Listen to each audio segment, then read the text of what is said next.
رب العالمين والصلاة والسلام على سيد المرسلين وعلى آله وأصحابه ومن تبعهم بإحسان إلى يوم الدين أما بعد. اللهم اجعل أعمالنا كلها صالحة ولوجهك خالصة ولا تجعل فيها لأحد شيئا. اللهم ارزقنا الإخلاص في الأعمال. اللهم طهر قلوبنا من النفاق وأعمالنا من الرياء. மதிப்புக்கும் கண்ணியத்துக்கும் உரிய பெரியார்களே, சகோதரர்களே, சகோதரிகளே, அனைவருக்கும் சலாம். அஸ்ஸலாமு அலைக்கும் வரஹ்மத்துல்லாஹி வபரகாத்துஹு. வலைக்கும் ஸலாம். அருளின் காரணத்தினால் இந்த ரமதான் தொடங்கி ஆன்மீக அமர்வுகள் என்ற தலைப்புல நாங்கள் 3வது அமர்வுல உங்களை சந்திக்கின்றோம். அந்த வகையில அல்லாஹு தாலா இந்த அமர்வை பொருந்திக் கொள்ள வேண்டும். இந்த இடத்துல கழிக்கின்ற ஒவ்வொரு நிமிடங்களையும் நாளை மறுமை நாளில் மீசான் ஹசனாத்தில் பாரமுடையதாக ஆக்க வேண்டும் என்ற பிரார்த்தனையோட நாங்க முதலாவது அமர்வுல இந்த ரமதான் ஏன், அதோட நோக்கம் என்ன, அந்த நோக்கத்தை அடைவதற்கான ஒப்ஜெக்டிவ்ஸ் என்ன, என்ன வேல்யூஸ்களை எடுத்து நாங்கள் செயற்பட வேண்டும் என்று நாங்கள் பார்த்தோம். 2வது அமர்வுல அந்த ஒப்ஜெக்டிவ்களை கோலை அடைகின்ற வகையில எங்களது செயற்பாடுகளை எவ்வாறு அமைத்து கொள்ள வேண்டும் என்ற வகையில நாங்கள் இந்த ஹதீஸை நாங்கள் பார்த்தோம். ஒரு அடியான் நஃபிலான காரியங்கள் மூலம் அல்லாஹு தாலாவை நெருங்குகின்றான். எந்த அளவுக்கு என்றால் அல்லாஹு தாலா அவனை விரும்புகின்ற அளவுக்கு அவன் அல்லாஹ்வை நெருங்குகின்றான். அவ்வாறு அல்லாஹு தாலா விரும்பிவிட்டால் அல்லாஹ்வே சொல்கின்றான், இது ஹதீஸுல் குதுஸி, நான் அவனை அந்த அடியானை நான் விரும்பிவிட்டால் அவன் கேட்கின்ற செவிப்புலனாக, அவன் பார்க்கின்ற பார்வையாக, அவன் தொடுகின்ற கையாக, அவன் நடக்கின்ற காலாக மாறுவேன், இருப்பேன் என்று அல்லாஹு தாலா சொல்கின்றான். அவன் ஏதாவது என்னிடத்தில் கேட்டுவிட்டால் நிச்சயமாக மறுக்காம நான் அதை கொடுத்து விடுவேன். அதே மாதிரி என்னிடம் பாவ மன்னிப்பு தேடினால் அவனுக்கு நான் நிச்சயமாக மன்னிப்பு கொடுப்பேன். அதாவது பாதுகாப்பு தேடினால் அவனுக்கு நான் பாதுகாப்பு வழங்குவேன் என்று சொல்வத அந்த ஹதீஸ மையமாக கொண்டு முதலாவது இரவு தொழுகையை பத்தி நாங்க பார்த்தோம். அந்த இரவு தொழுகையை பத்தி பார்க்கின்ற பொழுது மிக முக்கியமாக நாங்க சொன்னோம், மன் காம ரமலான ஈமானம் வஹ்திசாபன் குஃபிர லஹு மா தகத்தம மின் தம்பிஹி. அப்ப இரவு, அதாவது நாங்க ரமதான ஒரு 3ல் ஒரு பகுதி முடிஞ்சு, இன்னைக்கு 12வது இரவுல இருக்கிறோம். 2வது பகுதியில நாங்க இருக்கிறோம். ஊர்கள்ல வழக்கமாக ஒரு விளக்கம் சொல்லுவாங்க, முதல் 10 ரஹ்மத்துக்குரியது, 2வது 10 மக்ஃபிரத்துக்குரியது, 3வது 10 எத்தக்கும் மினன்னார். இதுல ஒரு மெசேஜ் ஒன்று எங்களுக்கு இருக்குது. அதாவது இந்த ரமலான்ல நாங்க அமல் செய்யறதுக்கு முதலாவது அல்லாஹ்ட அருள் எங்களுக்கு தேவை. அல்லாஹ்ட அருள் கிடைத்தால்தான் நாங்க அமல் செய்ய முடியும். அல்லாஹ்ட அருள் கிடைத்தால்தான் அமல் செய்ய முடியும்ன்றதை நாங்க எப்படின்னு பார்த்தோம். குர்ஆன் வசனம் சூரத்து நூர் 21 வசனத்தை பார்த்தோம். அந்த அருள் கிடைச்சாதான் அமல் செய்ய முடியும். உதாரணத்துக்கு எத்தனையோ பேர் இந்த ரமலான்ல இன்னைக்கு 12வது இரவு அடைஞ்சிட்டோம். வெறுமனே பசித்திருந்தவர்கள், வெறுமனே சில பக்கங்களை கூட ஓதாதவர்கள், இரவு தொழுகையில பார்க்காதவர்கள் தான் இருப்பார்கள். இப்ப காரணம் என்னன்னா, அவங்களுக்கு அந்த அல்லாஹ்ட அருள் கிடைக்கல. ஏன் அல்லாஹ்ட அருள் தடுக்கப்படுகிறது என்றால், நாங்கள் செய்திருக்கின்ற பிழைகள், குற்றங்கள், தவறுகள் அல்லாஹ்ட அருள்ல இருந்து நாங்க தடுக்கப்பட்டோம். எனவே தான் முதலாவது நாங்க ஆரம்பமாக நாங்க தயாராகி அல்லாஹ்ட அருளை பெற்றுக்கொள்ள வேண்டும். அல்லாஹ்ட அருளை பெற்றுக்கொள்கின்ற பொழுதுதான் எங்களுக்கு இந்த அமல்களில் ஈடுபட முடியுமா இருக்கும். அவ்வாறு அமல்களில் ஈடுபடுகின்ற பொழுது அருளை பெறுகின்றோம், அமல்களில் ஈடுபடுகின்றோம். அமல்களில் ஈடுபடுகின்ற பொழுது என்ன நடக்கும்? ஒரு உதாரணம் தான், மன் காம ரமலான ஈமான வஹ்திசாபன், ஈமானோடு நம்பிக்கையோடு நன்மையை எதிர்பார்த்து ஒருவர் நின்று வணங்குகின்றார். அவர் நின்று வணங்குகின்ற பொழுது, அந்த நின்று வணங்குறதை எப்படின்றே நாங்க போன வாரம் பார்த்தோம். அமைதியாக நீண்ட கியாம்கள், நீண்ட ரொப்போகள், நீண்ட சுஜூதுகளை கொண்டு கியாம்ல ஈடுபடுகின்ற போது அவன்ல உள்ளத்துல சில உறுத்தல்கள் வரும். அல்ஹமஹா ஃபுஜூரஹா வத்தக்வாஹா. அவன் செய்த பிழைகள், அவன் செய்த தவறுகள், அவன் செய்த குற்றங்கள் எல்லாம் உறுத்தலாக வரும். சில உறுத்தல்கள் என்ன செய்ய அப்படியே இல்லாம போகும். தொழுகை முடிகிறது இல்ல போகும். இதான் மன்னிக்கப்பட்டு விடும். இன்னும் சில உறுத்தல்கள் அப்படியே இருக்கும், தொடர்ந்து இருக்கும். அது இன்னொரு அடியானோட ஹுக்கூக்குல் இபாத், அடியானோட தொடர்பட்டிருக்கலாம், அல்லது அதுக்கு பிராயச்சித்தம் தேவைப்பட்டிருக்கும். அது இருக்கும். எனவே நாங்க என்ன செய்வோம், அந்த தொழுகையின் மூலம் அப்படி வருகின்ற உறுத்தல்கள் எல்லாம் இல்லாமலாக் கொண்டு அதுக்கான மன்னிப்பை பெற்றுக்கொண்டு நாங்க போக வேண்டும். இதுதான் இந்த ஓஃபில்லாகுமா தக்கத்துன்னு இந்த அந்த மகஃபிரத்தை நாங்க பெற்றுக்கொள்றேன்றது. இத கருத்தை நாங்க இன்னொரு வகையில நாங்க பார்க்கலாம் பாருங்க. குல்லமா தஹரல் கல்ப், எங்கட உள்ளம் தூய்மை அடைகின்ற பொழுது, இப்ப நாங்க எப்படி தூய்மை அடைகிறதுன்னு நாங்க சொன்னோம். நாங்க அல்லாத அருளை பெற்றோம். அருளை பெறுவதன் மூலம் அமல்களில் ஈடுபடுகின்றோம். அந்த அமல்களில் ஈடுபடுகின்ற பொழுது குள்ளமான்றோம், ஈடுபடும் போதெல்லாம், அந்த அமல்களில் ஈடுபடும் போதெல்லாம் தஹுரல் கல்ப், அந்த உள்ளம் தூய்மை அடையும். தூய்மை அடையும். அப்ப உள்ளம் தூய்மை அடைகின்ற போதெல்லாம் ரக்க, என்ன செய்யும்டா, உள்ளம் இலகும். உள்ளம் இலகும். அப்ப எங்கட உள்ளங்கள் ஒரு வறண்ட போக்குல இருப்பது, கடும் போக்குல இருப்பதற்கு காரணம் எங்கட உள்ளங்கள்ல பாவ கரைகள். நாங்க அதிகமாக பாவம் செஞ்சிருப்போம், அதிகமான பிழைகளில் ஈடுபட்டிருப்போம். ஒவ்வொரு பாவமா செஞ்சு செஞ்சு சின்ன சின்ன பாவங்கள் செஞ்சு செஞ்சு பெரிய பெரிய பாவங்கள் கூட எந்த வித விருத்தம் இல்லாம செய்யும். இப்ப என்ன நடக்கும்டா, உள்ளம் ஒரு வகையான வறண்டு போய்விடும், ட்ரை ஆகிவிடும், கடும் போக்குக்கு போயிட்டு. அப்ப இந்த பாவங்கள் மன்னிக்கப்படுகின்ற பொழுது உள்ளம் இயல்பு நிலைக்கு வருகின்றது. அதான் ரக்க. அப்ப அந்த உள்ளம் இலகும், இலகி கொண்டு போகும். அவ்வாறு உள்ளம் இலகி கொண்டு போகின்ற பொழுதுதான் ராக்க, அவனுக்கு, அந்த அடியானுக்கு அவனை பத்திய ஒரு பாசிட்டிவான எண்ணம், அவனை பத்திய ஒரு நம்பிக்கை, அவனை பத்திய ஒரு உயர்ந்த எண்ணம் ஒன்று தோன்றும். நாங்க பார்த்தோம், இந்த ரமலான்ட தக்குவா பார்க்கும் போதே அல்லாவுக்கும் அடியானுக்கும் இடையிலான ஒரு ஆத்மீக உறவுன்னு சொன்னோம் தக்குவா. அந்த ஆத்மீக உறவு வருகின்ற பொழுது என்ன நடக்கும்னா, உள்ளம் தூய்மை அடையும். உள்ளம் தூய்மை அடைகின்ற பொழுது அவனுக்கு அவனை பற்றிய எண்ணம் உயர்ந்ததாக, நல்லெண்ணம் ஏற்படும். அவனை பற்றிய நல்லெண்ணம் அவனுக்கு உருவாகும். இதுதான் ராக்க. வைதா ராக்க, அப்படி அவனை பத்தி நல்லெண்ணம் உருவானா அவன் என்ன செய்வான்டா, ராக்க, அவன் அவன் வாழ்க்கையை சுவைப்பான். அவன் ஒவ்வொரு ஈவெண்ட்களும் அவனுக்கு சந்தோஷம் தரக்கூடியதாக இருக்கும், இன்பமானதாக இருக்கும், மகிழ்ச்சி தரக்கூடியதாக இருக்கும். அவ்வாறு அவன் செய்கின்ற செயல்கள் அவனுக்கு மகிழ்ச்சி தரக்கூடியதாக இருந்தால், நாங்க பார்க்கணும் இன்னைக்கு சமூகத்துல நிறைய பேரை மானசீகமாக நோக் பண்ணி வச்சிருக்காங்க, மானசீகமா தட்டி வச்சிருக்காங்க, எழும்ப முடியாத அளவுக்கு நோக் பண்றாங்க. எடுத்தெடுப்புல டக்குன்னு அழுதுவாங்க. ஏன் அவ்வளவு நொந்து போயிட்டு இருப்பாங்க. ஏண்டா, ஆக்களை பிசிக்கலி ஆக்கள் தாக்குறதை விட மானசீகமாக தாக்கி அவங்கள தட்டி இனி இல்லைன்னு உண்டாக்கி வச்சிருப்பாங்க. அப்ப அவங்களுக்கு அப்படி இருக்கும்போது, அவங்கள பத்திய நல்லெண்ணம் வரும்போது, அவங்கள பத்தி நல்லெண்ணம் வரும்போது அங்க வாழ்க்கையில அவங்களுக்கு ஒரு இன்பம் உண்டு, சந்தோஷம் உண்டு வரும். அந்த சந்தோஷம் வருகின்ற பொழுது என்ன செய்வார்கள் என்றால், அவர்கள் செய்கின்ற காரியங்கள் எல்லாம் அவர்கள் கைகூடும், வெற்றியானதாக மாறும், வெற்றி பெறக்கூடியவர்களாக இருப்பார்கள். அவ்வாறு வெற்றி பெறக்கூடியவர்களாக இருந்தால், அவர்கள் செய்கின்ற காரியங்கள் எல்லாம் கைகூடுமாக இருந்தால், அந்த செயல் அவர்களுக்கு இன்பம் கொண்டு வரும், இன்னும் ஈடுபாடு கூடும். இஷ்டாக்க, ஈடுபாடு கூடும். அவ்வாறு ஈடுபாடு கூடும் போது அவன் என்ன செய்வான், அஜித்தகத, இன்னும் இன்னும் இன்னும் இன்னும் அமல்களை செய்யக்கூடியவனாக மாறுவான். எனவே முதலாவது ரமலான்ல செய்த அளவு அமல் அல்ல, இரண்டாவது நைட்ல செய்யறது, இரண்டாவது நைட்ல செஞ்ச அமல் எல்லாம் இது படிப்படியாக படிப்படியாக குடிப்போம். நான் ஒரு அரை மணி நேரம் தராவி தொழுகிறேன், ஒரு 2 3 பக்கம் குர்ஆன் ஓதுறேன், நோன்பு பிடிக்க, இப்படிதான் வளமையா போகுதுண்டா.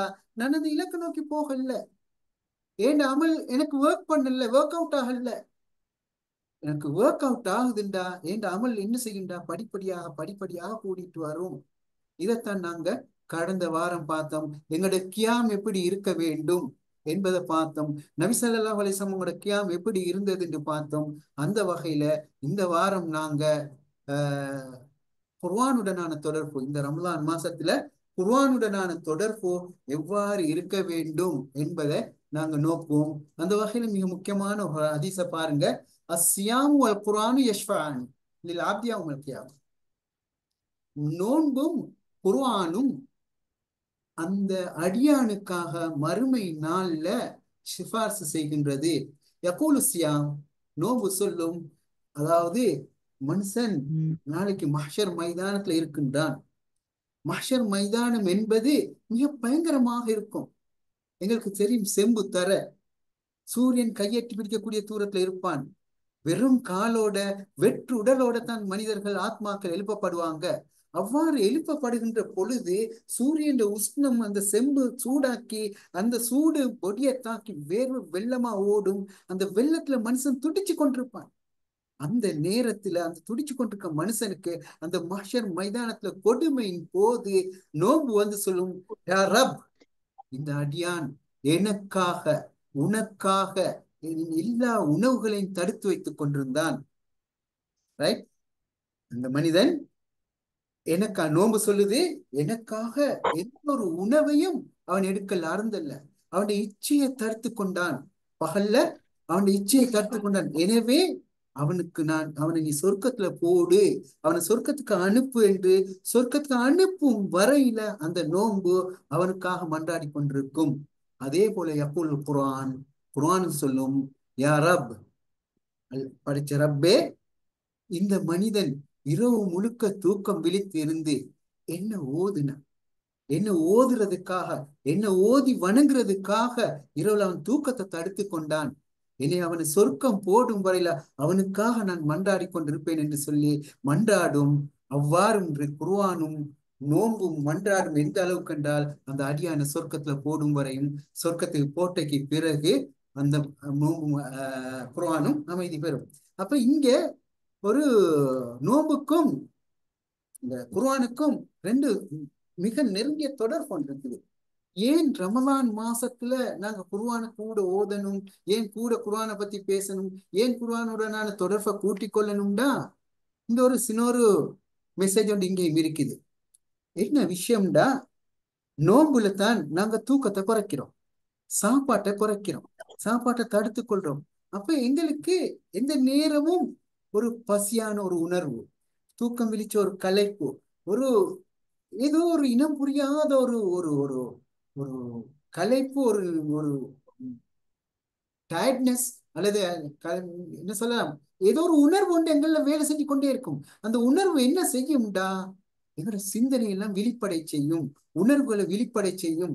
அந்த நேரத்துல என்ன செய்யணும்டா, நாங்க இந்த குர்ஆன் ஓதுகின்ற பொழுது இந்த குர்ஆன் என்ன சொல்ல வருகிறதோ, குர்ஆன் என்னென்ன போதனைகளை முன்வைக்க பார்த்ததோ அதெல்லாம் எங்களோட மண்ணில் எங்களோட மனசுல ஏறக்கூடிய நேரமாக இந்த நோன்பு காலம் காணப்படுகிறது. எனவே தான் இந்த நோன்புல அதிகமாக இந்த குர்ஆனை ஓதணுன்றத வலியுறுத்தப்பட்டிருக்கிறத நாங்க பார்க்கலாம். அந்த வகையில தான் நாங்க பார்க்கிறோம், குர்ஆனை ஓதுகின்ற பொழுது, குர்ஆனை நாங்க ஓதுகின்ற பொழுது அந்த குர்ஆன் சொல்லுகின்ற செய்திகளை, அந்த குர்ஆன் சொல்லுகின்ற போதனைகளை நாங்க விளங்கி கொண்டு ஓதுவதற்கு பார்க்கணும். இந்த பாருங்க, இந்த குர்ஆன் வசனம் சூரத்து ஜுமர் 23வது வசனம் சொல்லுது, அல்லாஹு நஸ்ஸல அஹ்ஸன ஹதீஸ் கிதாப முத்தஷாபிஹ், அல்லாஹு தாலா தெளிவான வசனங்களை கொண்டு இந்த இந்த வேதத்தை இறக்கி வச்சிருக்கின்றான். அந்த வேதம் என்ன செய்யுண்டா, தக்ஷஇரு மின்ஹு ஜுலூதுல் லதீன யஹ்ஷௌன ரப்பஹும், அந்த குர்ஆன் ஓதுறது கேட்டால், அந்த செய்மடுக்கப்பட்ட எங்கட காதுகள்ல எங்கட குர்ஆன் ஓதுறது கேட்டால் எங்கட மெய் சிலிர்த்து போகும்னு சொல்லுவோமே, எங்கட தோள்கள்ல ஏதோ இனம் புரியாத ஒரு உணர்வு ஒன்று வரும், ஏதோ இனம் புரியாத ஒரு உணர்வு ஒன்று வரும். அந்த உணர்வு என்ன திரும்ப என்ன செய்யும்டா, எங்கட உள்ளம் உணர்வுகள் எல்லாம் ஒரு வகையாக இலகி கொண்டு போகும். இலகி கொண்டு போகும் போது அந்த சிந்தனை, எங்களோட உணர்வுகளை, எங்களோட செயல்களை, சிந்தனையை எல்லாம் ஆக்கிரமிக்கக்கூடியதாக இருக்கிறது என்றுதான் சொல்றதை நாங்க பார்க்கிறோம். அந்த அளவு மிக கூடுதலாக மைக்கு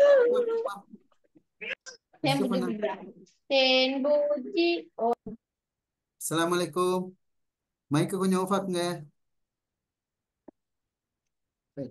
அந்த வகையில அந்த குர்ஆனை சில வேலை சொல்லுவாங்க, இந்த குர்ஆன் ஓதுறது விளங்கணும், விளங்கினா தான் நல்லா இருக்கும். அப்படி அல்ல. குர்ஆனை வெறுமனே ஓதுறது எங்களோட உணர்வுகள்ல ஆக்கிரமிக்கும், எங்களோட சிந்தனையை ஆக்கிரமிக்கும். இனம் புரியாத ஒரு உணர்வு ஒன்று வரும், இனம் புரியாத ஒரு தாக்கம் ஒன்று எங்களோட உள்ளத்துல ஏற்படும்.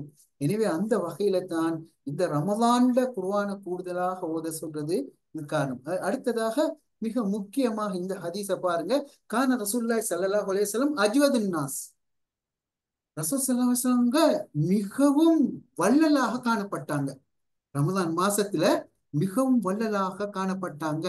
அவ்வாறு வள்ளலாக காணப்பட்ட நேரம் ஜிப்ரீல் அலைஹிஸ்ஸலாம் அவர்கள் வந்து என்ன செய்வார்கள்டா, ஒவ்வொரு இரவும் நபி ஸல்லல்லாஹு அலைஹி வஸல்லம் அவங்களை சந்திச்சு இந்த குர்ஆனை ஓதுவாங்க. ஓதுறது, குர்ஆன்ல இருக்கிற சிந்தனைகளை, கருத்துக்களை கலந்துரையாடுறது, பயுதாரிசுகு, கலந்துரையாடுவது, இப்படி இருந்தாங்க. இதுல முடியும் போது வீசும் காற்றை விட வேகமாக வாரி வழங்கக்கூடியவர்களாக இருந்தார்கள் என்று இந்த ஹதீஸ்ல ரெண்டு மூணு விடயங்கள் மெசேஜில் எங்களுக்கு இருக்கு. ஒன்னாவது விஷயம், இந்த ரமதான் நான் ஏற்கனவே சொன்னது போல நோன்பு காலம் என்பதால எங்களுக்கு தூக்கத்தை குறைச்சி, சாப்பாட்டை குறைச்சி, எங்களுடைய ஏனைய செயற்பாடு, எல்லா செயற்பாடுகளையும் ஒரு மாற்றம் ஒன்றை நாங்க ஏற்படுத்தியிருக்கோம், ஒரு கண்ட்ரோல் ஒன்று வந்திருக்கோம். இந்த நேரத்துல குர்ஆனை படிக்கிறதுக்குரிய மிக பொருத்தமான காலமாக இந்த ரமதான் காலம் காணப்படுகிறது. எனவே குர்ஆனுடனான தொடர்பை பார்க்கின்ற பொழுது இந்த குர்ஆன்ல சில பகுதிகளை, சில சூறாக்களை எடுத்து நாங்க படிக்கக்கூடியவர்களாக, அதுல வர கருத்துக்களை கலந்துரையாடக்கூடியவர்களாக, அது சொல்கின்ற வழிகாட்டல்களை எங்களோட வாழ்க்கையில கொண்டு வரக்கூடியவர்களாக மாற வேண்டும் என்று இந்த ஹதீஸ்ல ஒரு படிப்பை நாங்க எடுக்க முடியுமாக இருக்கிறது. இப்ப இதாரிசுல் குர்ஆன், ஜிப்ரீல் அலைஹிஸ்ஸலாம் அதைத்தான் வந்து சொன்னாங்க. அடுத்தது, ஒவ்வொரு நைட்டும் ஜிப்ரீல் அலைஹிஸ்ஸலாம் அவங்க வந்தாங்க என்று சொல்வதன் மூலம் இந்த ரமதான்ல அதிகமாக நாங்க குர்ஆன் ஓத வேண்டும். அதிகமாக குர்ஆன் ஓதுறத எங்கள்கிட்ட அல்லாஹ் தஆலா எதிர்பார்க்கிற இந்த குர்ஆனை நாங்க அதிகமாக ஓத வேண்டும் என்று எதிர்பார்க்கின்றான்.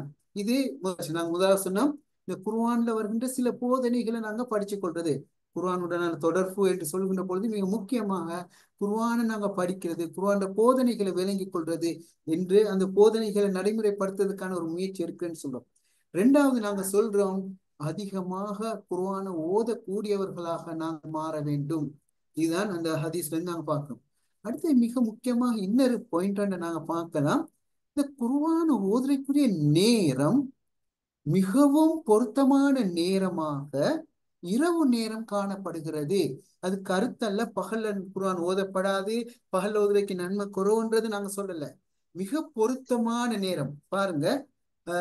இந்த வசனம் என்ன சொல்லுதுன்னா, இன்ன நாஷத்தல் லைலி ஹிய அஷத்து வத்அன் வ அக்வமு கீலா. இரவு பொழுதுல ஓதுற குர்ஆனானது, அதை நாங்க தக்பீரை கட்டிக்கொண்டு மெதுவாக மன அமைதியோட, அமைதியான சூழல்ல அழகா ஓதிக்கொண்டு போகும் போது அந்த குர்ஆன் எங்களோட உணர்வுகளை அப்படியே ஆக்கிரமிச்சு விடும். அந்த குர்ஆன் சொல்ல வருகின்ற போதனைகள் எங்களோட சிந்தனைக்கு அப்படியே கிளிக் ஆயிட்டு போகும். இந்த குர்ஆன் இந்த விஷயம் சொல்லுது, இந்த இடத்துல இப்படி ஒரு போதனை வருது, எல்லா வசனத்தையும் எல்லாம் பண்ண ஒவ்வொரு வசனத்துல இருந்து சில சில போதனைகள், சில சில கீ பாயிண்ட்ஸ் எங்களுக்கு கிளிக் ஆயிட்டு போகும். இதைத்தான் இந்த குர்ஆன் நாஷத்தல் லைலி, அதனால தான் அதிகமாக வரவேற்கிறாங்க. இரவு நேரத்துல அதிகமாக குர்ஆன் ஓதுங்க, அதுவும் நின்று வணங்குகின்ற பொழுது. எனவே தான் நாங்க ஸல்லல்லாஹு அலைஹி வஸல்லம் கூட இரவு வணக்கத்தை பத்தி நாங்க போன வாரம் பார்த்தோம். சூரத்துல் பக்ரா ஒரே வசனம், ஒரு ரக்காத்துல சூரத்துல் பக்ரா, சூரத் ஆல் இம்ரான், சூரத் நிசா ஓதுனாங்க. என்ன விஷயம்டா, அந்த தொழுகையில் ஓதுகின்ற பொழுது அமைதியாக அழகாக ஓதிக்கொண்டு போகும் போது அது சொல்ல வருகின்ற கருத்து அப்படியே எங்களுக்கு சொல்லிக் கொண்டு வரும். அதுல இருந்து சில கீ பாயிண்ட்ஸ்ல அப்படியே கிளிக் ஆகிட்டு போகும். அந்த கீ பாயிண்ட்ஸ்ல அப்படியே கிளிக் ஆனதை நோட் அவுட் பண்ணிக்கிட்டே நாங்க அப்படி ஓதிட்டு போகும்போது மிக சந்தோஷமாக, மிக மனசுக்கு அமைதி தரக்கூடிய ஒரு தொழுகையாக குர்ஆன் வசனம் எங்களோட மனசுல உணர்வுகள் எல்லாம் ஆக்கிரமிச்சு அமைதிப்படுத்தக்கூடிய, ஆறுதல் படுத்தக்கூடிய, சந்தோஷத்தை தரக்கூடிய குர்ஆன் அந்த திலாவத்தாக அந்த குர்ஆன் மாறுவதுதான் இன்ன நாஷத்தல் லைலி அஷத்து வத்அன் வ அக்வமு கீலா என்று பார்க்கிறோம். அதனால தான் இங்க நாங்க பார்க்கிறோம். இன்னொரு ஹதீஸ் பாருங்க, லைசு சவான் மின் அஹ்லில் கிதாப் உம்மத்துன் காயிமத்துன் யத்லூன ஆயாத்தில்லாஹி ஆனல் லைல் வஹும் யஸ்ஜுதூன். அவங்க என்ன செய்வாங்க, இந்த இரவு தொழுகையில நாங்க ஓதணுன்றதுக்கு தான் இது. அவங்க என்ன செய்வாங்கண்டா, இந்த குர்ஆன் வசனம் ஆல இம்ரான் 113வது வசனம், இந்த வேதம் வழங்கப்பட்டவங்க எப்படி இருந்தாங்கண்டா, அதாவது முஸ்லீம்கள் எப்படி இருந்தாங்கண்டா, இரவுல குர்ஆன ஓதி சுஜூத் செய்யக்கூடியவராக இருந்தாங்க. குர்ஆன்ல அவங்க இரவு நின்று வணங்கக்கூடிய அக்காயுமா, ரைட், அவங்க நின்று வணங்கக்கூடியவங்களாக இருந்தாங்க. அந்த நின்று வணங்கும் போது குர்ஆனை ஓதிக்கொண்டு குர்ஆனை ஓதுறவர்களாக இருந்தாங்க. அதே மாதிரி சுஜூத் செய்யக்கூடியவர்களாக இருந்தாங்க. அப்ப இது அந்த வேதம் நபி ஸல்லல்லாஹு அலைஹி வஸல்லம் உருவாக்குன சமூகத்துல பண்பை பத்தி இது அழகாக சொல்றதை பார்க்கிறோம். இப்படித்தான் இருந்தார்கள் என்று. இது முன்பு வேதம் வழங்கப்பட்டவங்க கூட அப்படித்தான் இரவு வணக்கங்களில் ஈடுபடக்கூடியவர்களாக இருந்தார்கள். எனவே அந்த அல்லாஹ்வுக்கு நெருக்கமானவர்கள், அல்லாட அன்பையும் ஆதரவையும் அரவணைப்பையும் தேடுகின்றவர்கள், அவன்ட அவன்ட ஆறுதலோடு வாழ வேண்டும் நினைக்கிறான், அவன் அரவணைப்போடு வாழ வேண்டும் நினைக்கிறவங்க தொழக்கூடியவர்களாக இருப்பாங்க, நீண்ட சூறாக்கள் ஓதி தொழக்கூடியவர்களாக இருப்பார்கள் என்பதை நாங்க இங்க பார்க்கிறோம். ஹை, அந்த வகையில நாங்க பார்த்தோம், குர்ஆனுடனான தொடர்பை பொறுத்தவரையில நாங்க அதிகமாக குர்ஆன் ஓதணும்னு பார்த்தோம். இரவு நேரத்துல கியாம்ல நாங்க அதிகமாக குர்ஆன் ஓதணும்னு பார்த்தோம். அதே நேரம் குர்ஆனை நாங்க கற்கக்கூடியவர்களாக இருக்கணும் நாங்க பார்த்தோம். அதே போல குர்ஆன் ஓதுறத சிறப்பை பார்க்கும் பொழுது 3 வகையான சிறப்புகளை நாங்கள் குர்ஆன்ல பார்க்க முடியும். ஒன்னாவது, குர்ஆன் ஓதுவதன் மூலம் உங்களுக்கு நிறைய நன்மைகள் கிடைக்கிறது. குர்ஆன் ஓதுவதன் மூலம் நிறைய நன்மைகள் கிடைக்கிறது. அலிஃபுக்கு அலிஃப் லாம் மீம் என்பது 3 எழுத்து. அலிஃபுக்கு 10, லாமுக்கு 10, மீமுக்கு 10. இது சாதாரண காலங்கள்ல. இதே அலிஃப் லாம் மீம் என்பத நாங்க இரவு நேரத்துல தொழுகிறோம், கியாமுல தொழுகிறோம், பொன்னான நேரத்துல ஓதுவோமாக இருந்தால் அது நன்மைகள் பல 100ஆக மாறுகிறது. ரமதான்ல இரட்டிப்பு நன்மை. அதுவே அது இரவு தொழுகையிலாக இருந்தால், அதுவும் பொன்னான நேரமாக இருந்தால் பல 100 மடங்காக அந்த நன்மைகள் மாறுகிறது. எனவே தான் இந்த நன்மைகளை பற்றி வருகின்ற ஹதீஸ் இப்படி சொல்றது, அல்லாவுக்கு அல்லாவுக்கு நெருங்குவதற்கு அல்லாவுக்கு நெருங்குவதற்கு மிகவும் மகத்தான ஒரு அமல் இருக்கும் என்று சொன்னால், அல்லாவை நெருங்குவதற்கு மிகவும் மகத்தான ஆலமாய தக்கரபு இலைகள் அப்தில் அல்லாஹ் நவாஃபில், நஃபிலான காரியங்கள்ல அல்லாவை நெருங்குவதற்கு மிகவும் மகத்தான ஒரு அமல் எதுவா இருந்தால் கஸ்ரத்து திலாவத்தில் குர்ஆன் வசிமாஹு, அதிகமாக குர்ஆன் ஓதுறது, அதிகமாக குர்ஆனை கேட்கிறது. பித்தஃபக்குர், குர்ஆனை கேட்கும் போது, அந்த குர்ஆன் கேட்கின்ற ஆக முக்கியமான விஷயம். நாங்க ஓதுகின்ற போது நாங்க அந்த குர்ஆன் தாட்ஸ்கள் சிந்தனைகள் எங்களுக்கு படுறதை விட இன்னொரு ஓதுறதை கேட்கும் போது அந்த சிந்தனை கூட படும். அதனால தான் இங்க அந்த குர்ஆனை கேட்கறதுக்கும் நன்மை இருக்குது. இப்ப குர்ஆன் அதிகமா ஓதுறது மாத்திரம் இல்லாம குர்ஆன் அதிகமாக கேட்கணும். பித்தஃபக்குர், சிந்தனையோட என்ன கருத்தை சொல்லுகிறது அதை சிந்திக்கணும். அது அந்த கருத்து ஒன்று பட்டுச்சுன்னா அந்த கருத்து என்ன என்ன வகையில சொல்லுது, அடுத்து அதை அண்டர்ஸ்டாண்டிங் பண்றது. இதுதான் மிகவும் மகத்தான ஒரு அமல் என்று இப்னு ரஜப் அல் ஹம்பலி அவங்க சொல்றாங்க. அதே போல ஹபாப் பின் அர்ஸ் ரலியல்லாஹு அன்ஹு அவங்க சொல்றாங்க, தகர்ரப் இலல்லாஹி மஸ்தத, அல்லாஹ் முடியுமான அளவு நெருங்கு. நீ அல்லாஹ் எவ்வளவு நெருங்கணுமோ நெருங்கு. வாலம் அன்னக லன் ததகர்ரப் இலைஹி பிஷைஇன் வ அஹப் இலைஹி மின் கலாம், அல்லாஹ் தஆலாட கலாமை போல ஒரு விருப்பமான ஒரு செயல், அல்லாஹ் நெருங்குறதுக்கு அல்லாஹ்ட கலாமை போல ஒரு விருப்பமான ஒரு செயல் வேற எதுவும் இருக்க இயலாது. எனவே இதை நீ விளங்கிக்கோ, இது அல்லாஹ்வை நெருங்குறதுக்குரிய மிக விருப்பத்துக்குரிய மிக மகத்தான ஒரு செயலாக இந்த குர்ஆன் காணப்படுகிறது என்பதைத்தான் இங்க நாங்க சொல்றோம். அப்ப அந்த வகையில குர்ஆன் ஓதுறதை பொறுத்தவரை நான் அதிகமாக சிறப்புகளை இங்க சொல்வது நோக்கம் அல்ல. சிறப்புகள் நிறைய தெரியும், ஒரே ஒரு சிறப்பு சொல்றேன். எந்த அளவுக்குண்டா சல்லாசம் சொல்றாங்க, குர்ஆன் ஓதுறதை பொறுத்தவரை எக்ரா, குர்ஆன் ஓதுங்க, ஒருத்தகி, ரைட், நீங்க குர்ஆன் ஓதும் போது என்ன செய்றீங்கடா, உங்களோட அந்தஸ்து கூட்டிட்டு இருக்கும். வர்த்தகி, நீங்க உயர்வீங்க. உங்களுக்குள்ளால உங்களுக்கு ஒரு உயர்வான எண்ணம் கொண்டு வரும், நீங்க உயர்ந்து கொண்டே போங்க, உங்களோட அந்தஸ்து கூடிக்கொண்டே போகும். வரத்து அதே மாதிரி தர்த்தீலா ஓதுங்க, கமா குந்த துரத்திலும் ஃபித் துன்யா.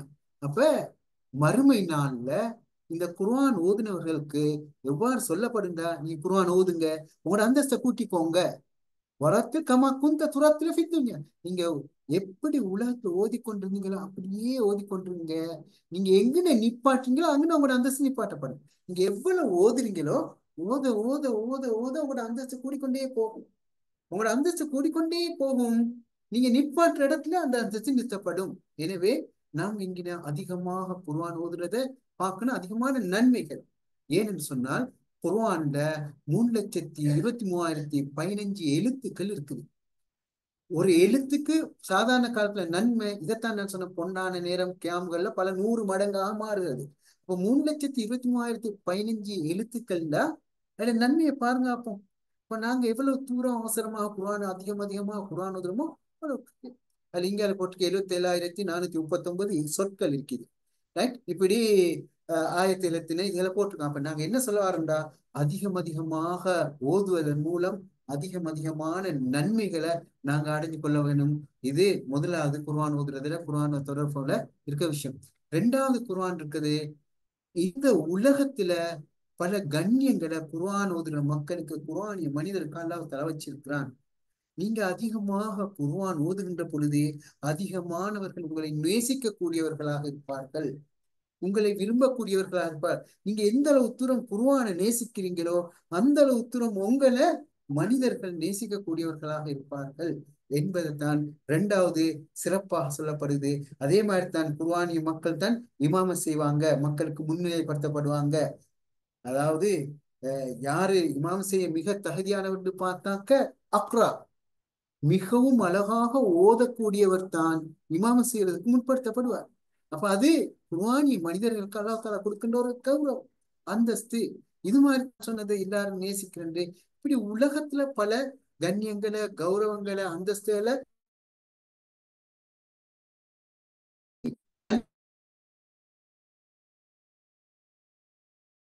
அவரு. மூன்றாவது குர்ஆன் ஓதுறவர்களுக்கு ஷஃபாசியன், குர்ஆன் எங்களுக்காக எங்களை சொர்க்கம் அனுப்பும் வரை, எங்களை சொர்க்கத்தை நாங்க அடையும் வரையில எங்களோடு இருந்து அதே மாதிரி அந்த குர்ஆன் மனிதர்களை அல்லாஹ் தஆலா. அப்ப ஒரு சபைக்கு போனா ஸ்பெஷல் கெஸ்ட்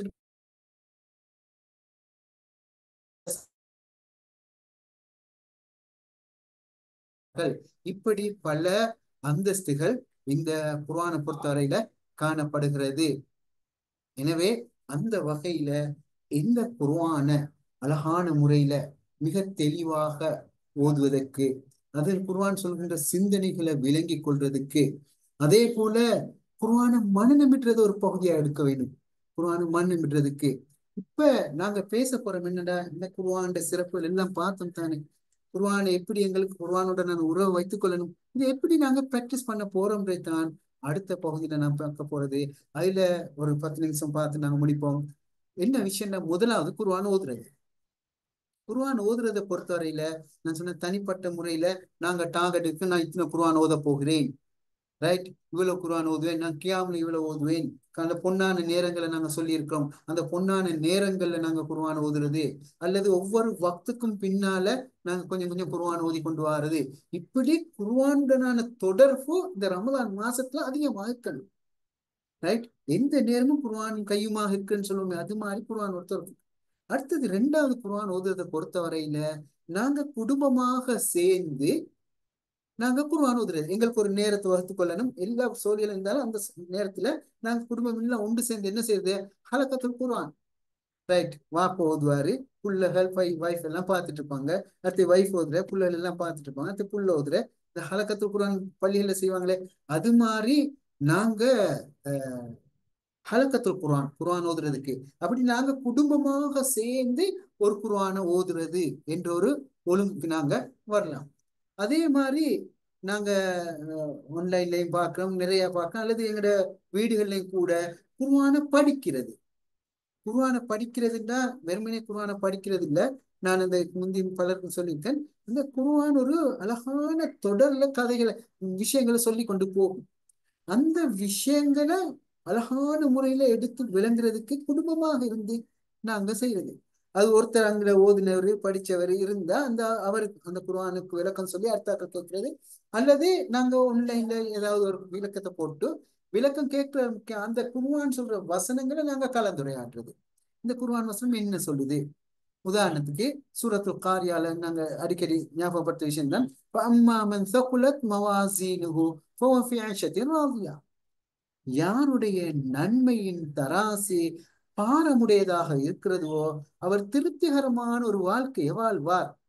இப்ப நாங்க இந்த வசனத்தை இது என்ன சொல்லுது, ரைட்? ஒருத்தர் நாங்க இது யாரை பத்தி பேசுது, ஒன்னா நாங்க பார்க்கலாம். இது யாரை பத்தி பேசுது, இது எங்களை பத்தி பேசுது, எங்களோட குடும்பத்தை பத்தி பேசுது, என்ன பத்தி பேசுது, உங்களை பத்தி பேசுது. இப்படி என்ன பேசுது? நாங்க மரணிக்கின்ற பொழுது எங்களோட நன்மையின் தராசு மிகவும் பாரமுடையதாக இருக்க வேண்டும். ரைட்? அப்ப என்ன செய்யறது? நாங்க அதிகமாக நன்மை செய்யறது. இந்த இடத்துல நாங்க அழகா பேசணும், நிறைய விஷயங்கள் பேச வைக்க. பெற்றோருக்கு உபகாரம் செய்யறது, பிள்ளைகளுக்குரிய உணர்வுகளை மதிக்கிறது, பிள்ளைகளுக்குரிய மதிப்பை கொடுக்கிறது, கண்ணியத்துக்கு இன்னைக்கு நிறைய பாக்குறோம். பெற்றோருக்கு ரெஸ்பெக்ட் பண்றது எப்படி போனாலும் பல பிள்ளைகள் பெற்றோர்ட அரவணைப்பு இல்லாம ஆதரவு இருந்து தவிச்சு கொண்டிருக்காங்க. பலர் பல கஷ்டங்களை பட்டுக்கிட்டு இருக்காங்க. வீட்டை விட்டு துரத்தி விட்டு இருக்காங்க, இருக்க இடம் இல்லாம இருக்கிறாங்க. இப்படி பிள்ளைகள் இருக்காங்க. அந்த பிள்ளை யாரு பொறுப்பெடுக்கிறேன்னு தெரியாம அங்கலாய்த்து கொண்டிருக்காங்க.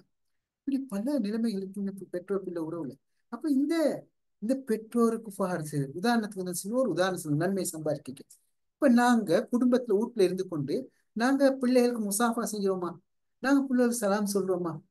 இப்ப 2 பேர் முசாஃபா செய்கின்ற பொழுது ஒரு காஞ்ச மரத்தை ஆட்டி விட்டா எப்படி இலைகள் எல்லாம் உதிர்ந்து விடுமோ, அது மாதிரி எங்கட பாவங்கள் எல்லாம் விழுந்து விடும், உதிர்ந்து விடும்.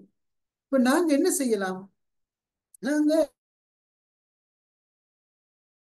வாப்பா பிள்ளைகள் முசாஃபா செஞ்சு கொள்றாங்களா, நாத்தா தம்பி